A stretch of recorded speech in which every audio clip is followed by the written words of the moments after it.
Olá, boa gente, aqui é o Edmundo e isto é a fé pura e simples. Deixem-me dizer que o que vocês pensam é muito importante para mim.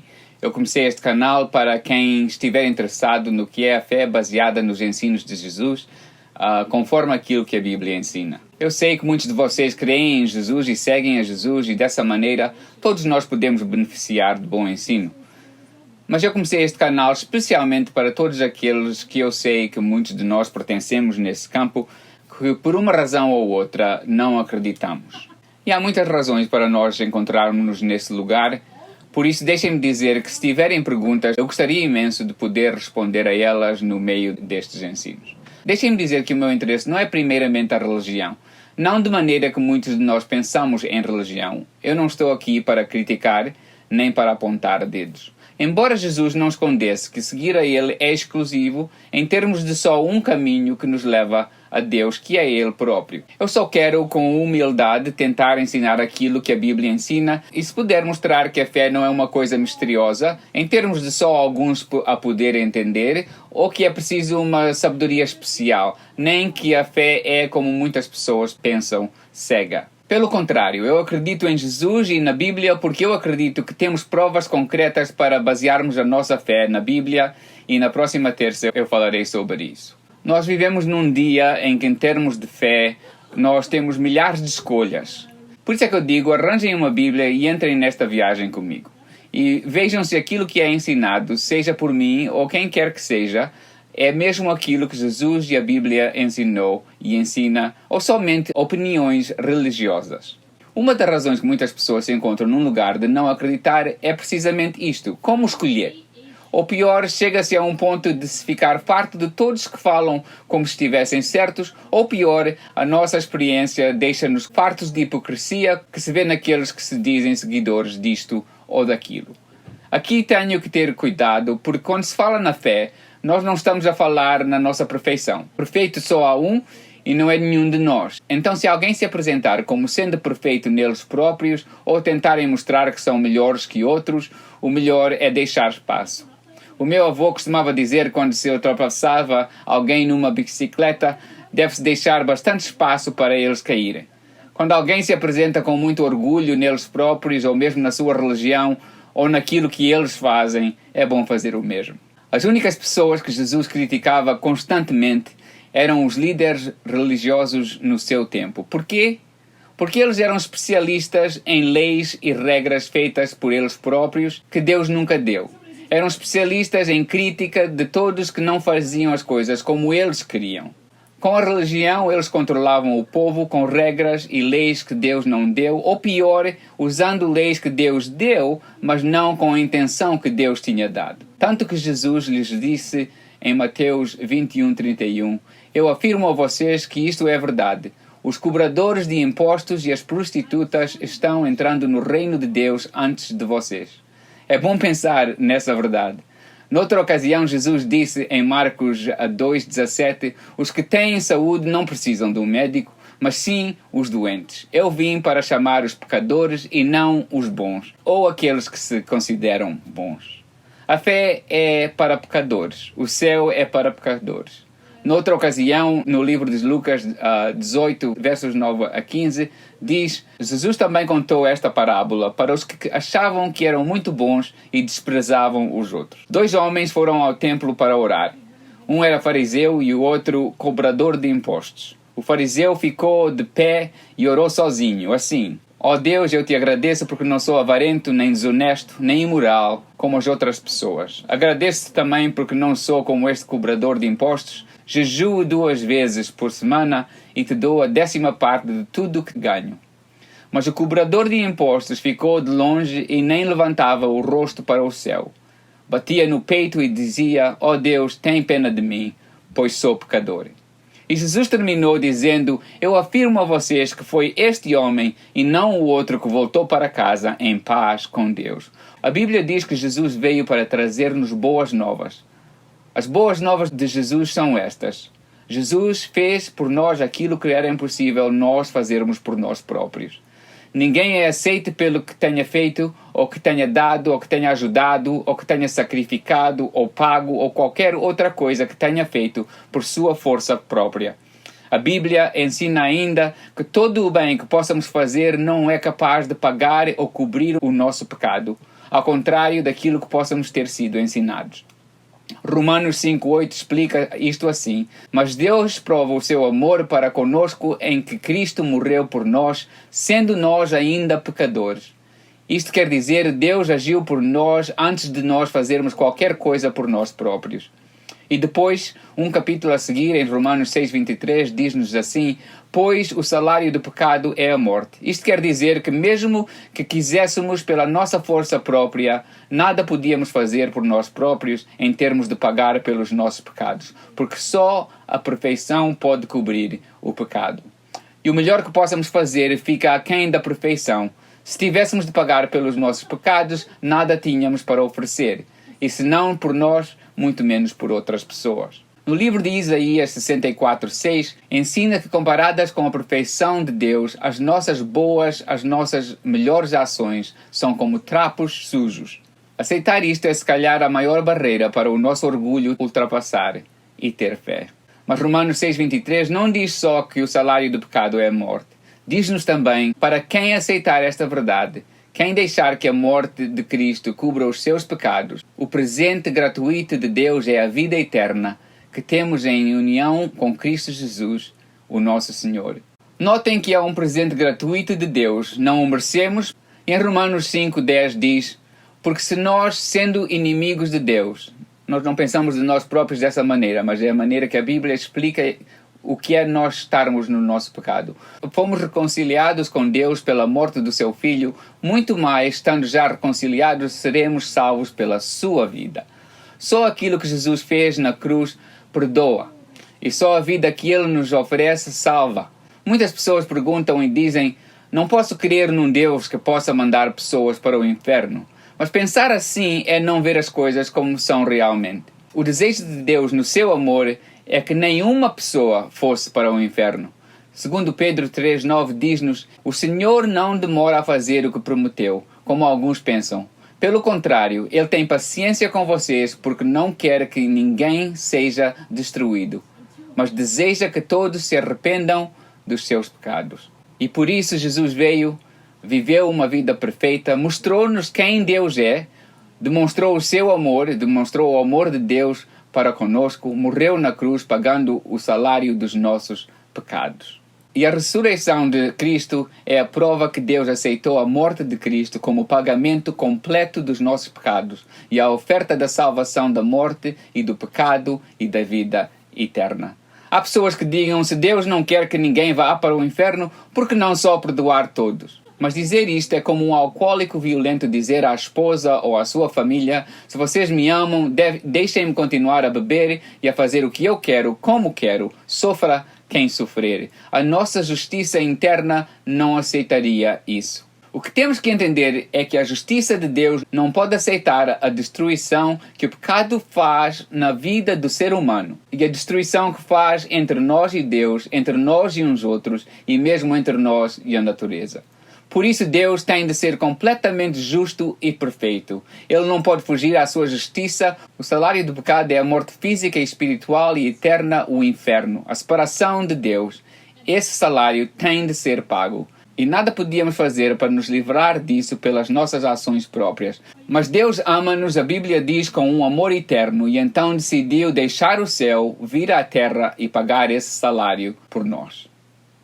Isto é a grande distinção da fé em Cristo e de todas as outras fés que você encontra no mundo. Imaginem desta maneira: como seres humanos, todos temos o mesmo problema. Estamos dentro de um poço bem fundo e a realidade é que nada podemos fazer para nos salvar. A única certeza é que, eventualmente, quando a nossa força acabar, vamos morrer afogados. Todos os outros deuses das outras fés oferecem-nos a solução da mesma forma.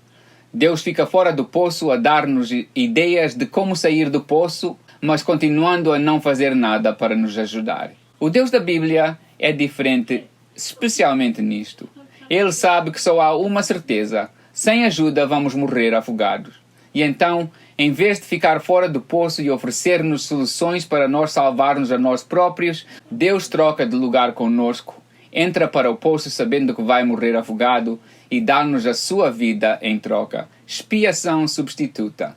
A sua vida oferecida gratuitamente, sem nós pedirmos, sem nós merecermos, cobrindo todos os nossos pecados passados, presentes e futuro. Só porque Ele nos ama e prefere morrer por nós do que viver sem nós. Isto é a fé simples e pura. Ninguém precisa de pagar pelos seus pecados eles próprios, porque Deus já o fez por nós em Jesus Cristo. Mas a fé tem uma decisão. Deus não obriga ninguém a aceitar o seu amor. Como alguém que ama desta maneira, Deus quer viver em relação conosco. Não por meio de regras de uma religião, mas em termos de uma relação pessoal com Ele, e falaremos mais nisto no futuro. Então, Deus oferece-nos a escolha. Viver com Ele para sempre ou viver de maneira que nós próprios decidimos o que é melhor para nós. Aqui é um lugar que causa problemas para muitas pessoas. A Bíblia ensina que Deus nos ama e que oferece-nos a vida eterna gratuitamente. Então, por que seguir a Deus se Ele já fez tudo por nós? A Bíblia explica assim. A vida que nós vivemos para Cristo, tudo o que nós fizemos, mesmo as coisas que a Bíblia nos ensina que devemos fazer, nada disso contribui para a nossa salvação. Essa foi dada gratuitamente para aqueles que a aceitam. Seguir a Deus, então, ou seguir a Cristo, é feito por duas razões. Primeiro, o problema do pecado entrou no mundo quando o homem decidiu não seguir a Deus. Então, se Deus nos salva em Cristo, só faz sentido que nós sigamos aquilo que Ele nos ensina, porque sabemos que vem de um Pai que ama os seus filhos e sabe e só quer o que é melhor para eles. A segunda razão é simples. Se você estivesse a morrer e alguém desse a vida deles por si, o que você faria em gratidão a esse sacrifício? Nós seguimos a Cristo não para merecer ou ganhar a salvação, mas por gratidão pela salvação que nos foi gratuitamente e sacrificialmente oferecida. Se isto fosse tudo, já era razão suficiente para seguir a Cristo. Mas não é tudo. Em vez do inferno, é oferecido-nos a vida eterna no céu. Mas um dos problemas que nós temos é a falta de entendimento sobre o que é verdadeiramente ou o que vai ser o céu.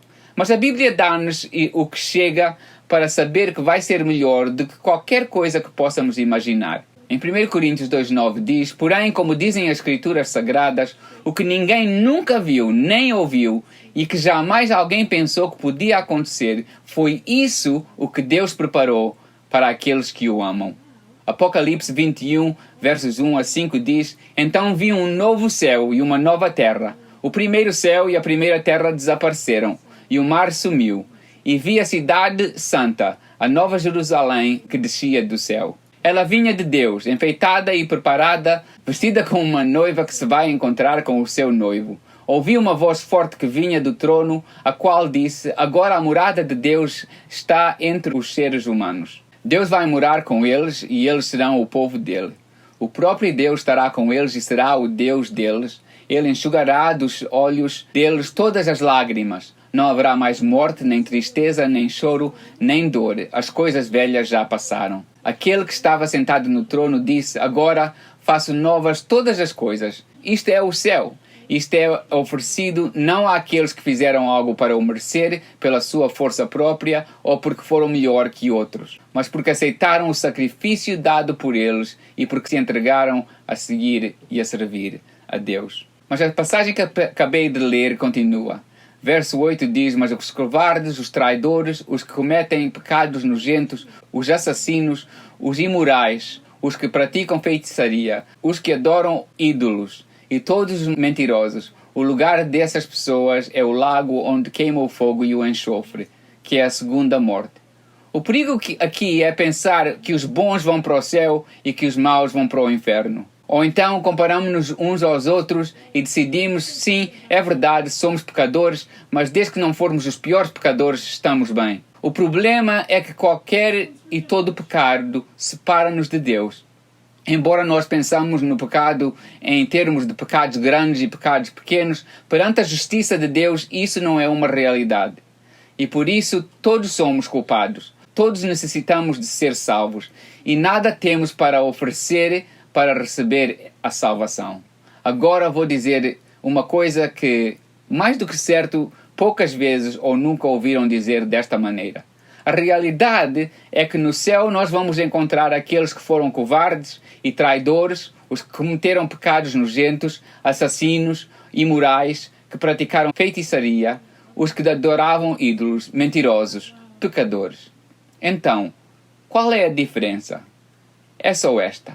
Aqueles no céu aceitaram a oferta de Deus em Jesus Cristo, o seu sacrifício no lugar daquilo que eles mereciam e tinham feito no seu pecado. E em gratidão por esse amor, dedicaram-se a viver para Ele, sabendo que tudo o que lhes tinha sido ensinado e mesmo pedido vinha de um Pai que os amava, sabia o que eles necessitavam e só queria aquilo que verdadeiramente era melhor para eles.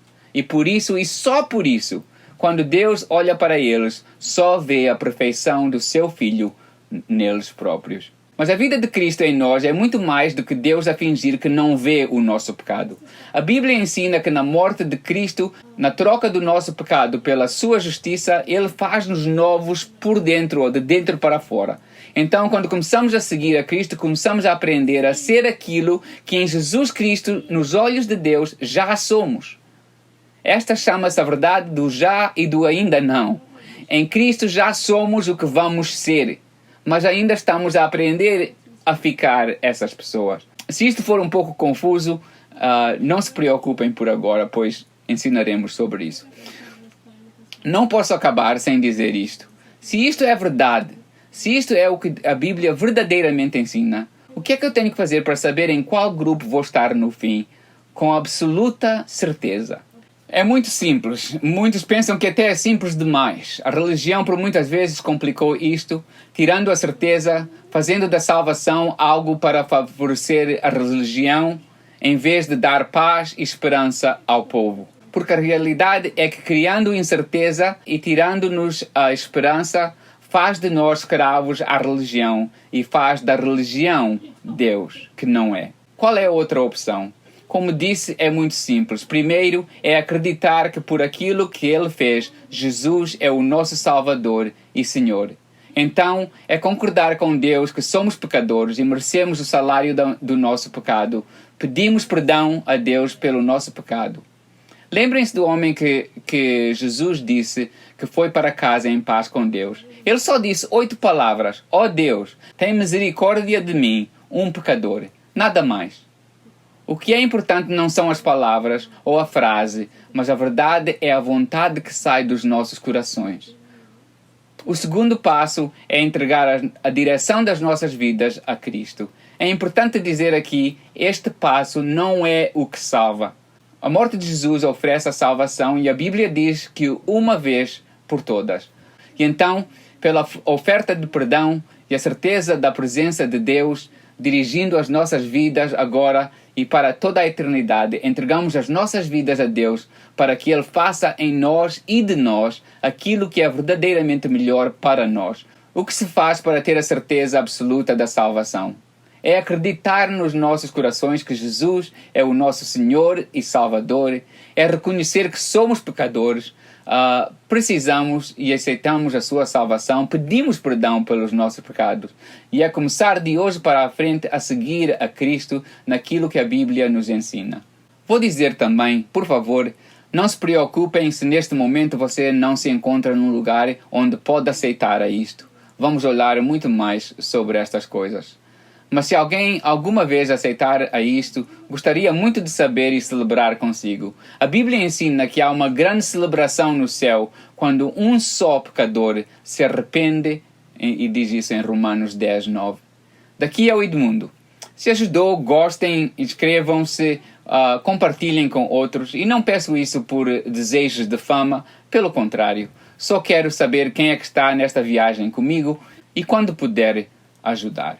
Se tiverem perguntas ou algo que queiram falar ou ter explicado no futuro, deixem um comentário em baixo ou no Facebook. Por hoje vou ficar por aqui. Isto é verdadeiramente a fé pura e simples.